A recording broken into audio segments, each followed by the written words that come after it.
तुम्हारे पास ही आने वाली थी। अपने ख्यालात और अल्फाज को समेटने के लिए यहाँ बैठ गई। ये जानते हुए कि मेरे लिए ये इज्जत का मसला है और मेरी सर्जरी पर सवाल उठाया जाएगा, तुमने मेरे साथ ये कैसे किया? मैंने तुम्हारे साथ ऐसा क्या किया जो मुझसे इतनी नफरत करने लगी हो? आमिर, इसका तुमसे कोई ताल्लुक नहीं है। मजबूर हो गई थी मैं। मजबूर थी?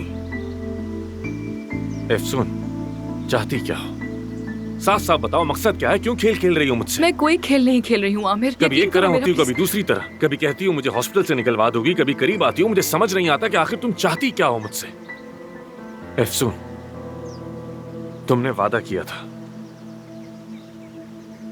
आमिर, मैं नुकसान नहीं पहुंचाऊंगी तुम्हें और ना ही कोई खेल खेलूंगी।